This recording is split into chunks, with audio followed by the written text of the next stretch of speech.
আজ করে দেখাবো মাছের তেলের একটা unique recipe. Hello everyone, welcome to my channel. আশা করি সকলেই খুব ভালো আছেন আর আমিও ভালো আছি। অনেক রকমভাবেই তো আপনারা মাছের তেল রান্না করে খেয়েছেন। একবার আমার মতো এইভাবে সমস্ত কিছু শীতকালীন সবজি দিয়ে মাছের তেল রান্না করে খেয়ে দেখবেন, এর স্বাদ কিন্তু মুখে লেগে থাকবে। চলুন তাহলে বেশি কথা না বাড়িয়ে রেসিপিটি শুরু করা যাক। আর রেসিপিটি পুরো দেখার অনুরোধ রইল, আশা করি আপনাদের খুব ভালো লাগবে।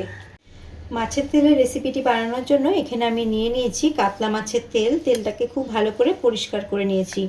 আর তেলটাকে একটু ছোট ছোট করে টুকরো করে কেটে নিতে পারেন বা এইভাবেও কিন্তু রান্না করতে পারেন। আমি আজকে টুকরো টুকরো করে কেটে নিইনি, এরকম যেভাবে তেলগুলো থাকে সেইভাবেই রেখেছি। এর মধ্যে পরিমাণ মতো আমি নুন দিয়ে দিচ্ছি আর দিয়ে দিচ্ছি হলুদ গুঁড়ো। যেভাবে আমরা মাছের মধ্যে নুন হলুদ মাখাই সেইভাবেই এটাকেও আমি মেখে নিচ্ছি। এইভাবে রান্নাটা করলে কিন্তু রান্নাটা খেতে খুবই টেস্টি হবে। আর যারা পছন্দ করে না তারাও কিন্তু চেটেপুটে খেয়ে নেবে। ভালো করে নুন হলুদটা মেখে নিচ্ছি, এটাকে আমি সাইডে রেখে দেব। আর আজকের রেসিপির জন্য আমি নিয়ে নিয়েছি এইসব সবজি। আমি নিয়েছি এখানে 4-5টা শিম একটু ছোট টুকরো করে কেটে নিয়েছি। নিয়েছি ছোট ছোট টুকরো করে বেগুন, আর নিয়েছি ছোট টুকরো করে আলু। আর পেঁয়াজ তো লাগবেই, একটু পেঁয়াজের পরিমাণটা বেশি দিলে কিন্তু রেসিপিটা খেতে বেশি ভালো লাগবে। আমি একটুখানি বেগুনের মধ্যে নুন এবং হলুদ মেখে রেখে দেবো 5-10 মিনিট, তাহলে কিন্তু বেগুনটা একদমই বেশি তেল টানবে না। আর আমি আলুটাকেও একটুখানি নুন হলুদ দিয়ে মেখে নিচ্ছি, তাহলে তাড়াতাড়ি হয়ে যাবে। মেখে রেখে দিচ্ছি 5-10 মিনিট মতো, তারপরে রান্নাটা শুরু করব। অনেকভাবেই তো আপনারা মাছের তেল রান্না করে খান। একদিন আমার মতো এইভাবে মাছের তেল রান্না করে খেয়ে দেখবেন, একদিন করলে কিন্তু বারবার খেতে ইচ্ছে করবে। শিমের মধ্যে একটুখানি দিয়ে মেখে নিচ্ছি, তাহলে সুবিধা হবে রান্নাটা।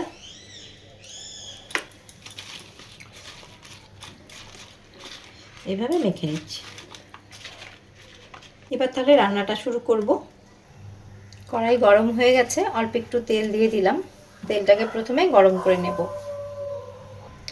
তেল ভালো করে গরম হয়ে গেছে। এবার প্রথমে আমি তেলটাকে ভেজে নেব। যেভাবে সাধারণত আমরা চচ্চড়ি করি, তেল চচ্চড়ি ঠিক আলাদা রকমভাবে আমি করব।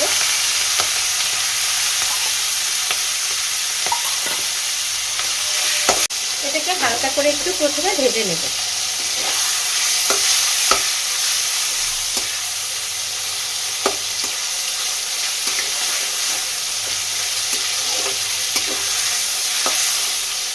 এইভাবে তেল চচ্চড়িটা একবার রান্না করে দেখবেন, খুব কিন্তু ভালো হয় খেতে। তেলের যে একটা কাঁচা ভাব আছে সেটা কিন্তু চলে গেছে। হালকা করে ভেজে নিয়েছি। এবার তেলটাকে আমি তুলে নেব। এবার তেলটাকে তুলে নিচ্ছি।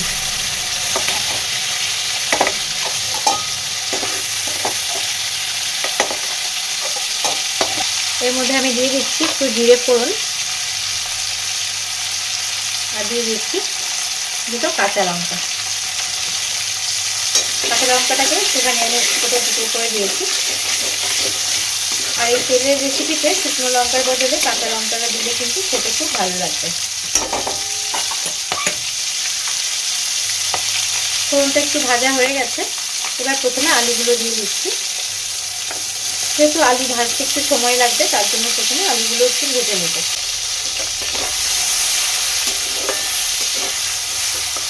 দেখুন তেল থেকে অনেকটাই তেল বেরিয়েছে। আলুটাকে 3-4 মিনিট মতো ভেজে নেব। মিনিট 4 পর ফিরে এলাম, আর আপনি দেখে নিন আলুটা কতটা ভাজা হয়েছে। আলুটা কিন্তু 50%-এর মতো সেদ্ধ হয়ে গেছে। এবার এর মধ্যে অন্যান্য সবজিগুলো দিয়ে দেব। দিয়ে দিচ্ছি শিম, একই সাথে দিয়ে দিচ্ছি বেগুন। এগুলোতে আগে থেকে একটু নুন হলুদ মাখিয়ে নিয়েছিলাম। এবার আলুর সাথে শিম এবং বেগুনটা ভালো করে একটু ভেজে নেব। এখন ঢাকা চাপা দিয়ে এগুলোকে ভাজবো না, যেহেতু ছোট ছোট করে কাটা রয়েছে, তার জন্য এগুলোকে ঢাকা চাপা দিয়ে ভাজার দরকার নেই। এইভাবে একটু খোলা রেখে এগুলোকে ভেজে নেব। মিডিয়াম টু হাই ফ্লেম করে আমি এগুলোকে ভেজে নিচ্ছি। মিনিট 2 শিম এবং বেগুনটাকে ভেজে নিয়েছি আলুর সাথে। এবার এর মধ্যে আমি দিয়ে দিচ্ছি পেঁয়াজ। এখানে 1.5 খানা মিডিয়াম সাইজের পেঁয়াজ আছে।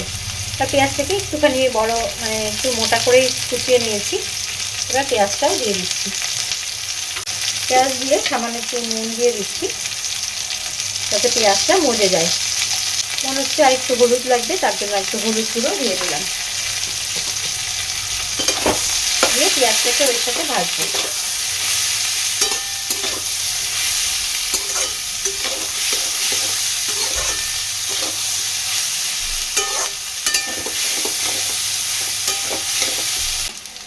তিন চার মিনিট পেঁয়াজটাকেও ভেজে নিয়েছি সবজির সাথে।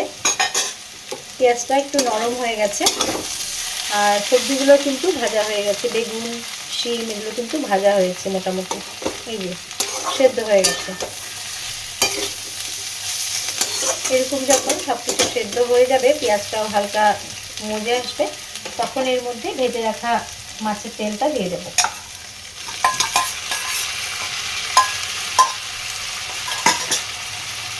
আর দিয়ে দিচ্ছি আরও কয়েকটা কাঁচা লঙ্কা। আর কাঁচা লঙ্কার ফ্লেভারটা কিন্তু এই রেসিপিতে খুবই ভালো লাগে। আর দিয়ে দিচ্ছি সামান্য একটু লাল লঙ্কার গুঁড়ো, আর দিচ্ছি কালারের জন্য কাশ্মীরি লঙ্কার গুঁড়ো।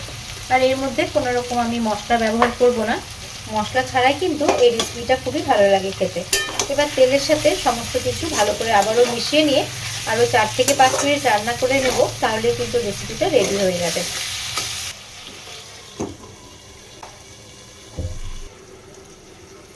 ফিরে এলাম মিনিট 5 পর। মাঝে আমি ঢাকা তুলে আরও 1-2 বার নেড়ে দিয়েছিলাম। আর দেখুন কতটা তেল বেরিয়েছে। আর আমার রান্নাটা কিন্তু প্রায় কমপ্লিট।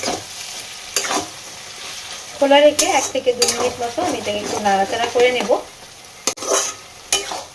বন্ধুরা, গরম ভাতের সাথে এইরকম তেল চচ্চড়ি থাকলে কিন্তু খাওয়াটা একদম জমেই যাবে। আর এটা দিয়ে খাওয়া হয়ে যাবে পুরো ভাত।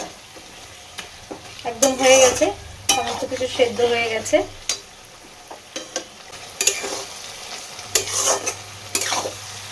খোলা রেখে আরও 1 থেকে 2 মিনিট একটু নাড়াচাড়া করে নিলে কিন্তু এটা হয়ে যাবে। দেখুন আলু একদম সেদ্ধ হয়ে গেছে, শিম তো সেদ্ধ হবেই, আর বেগুনও ভালো করে সেদ্ধ হয়ে গেছে।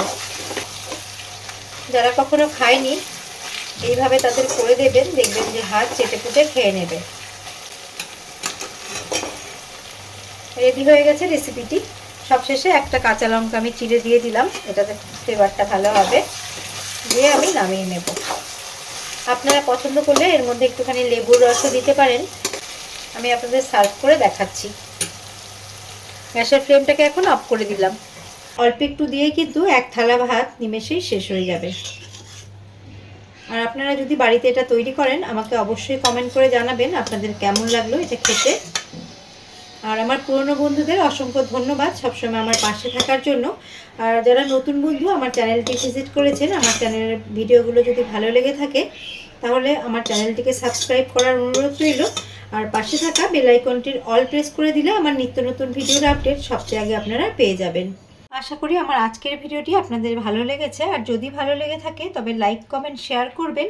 আবারও আমি হাজির হয়ে যাব অন্য কোনো রেসিপি নিয়ে বা ব্লগস নিয়ে। আজ এই পর্যন্ত, নমস্কার।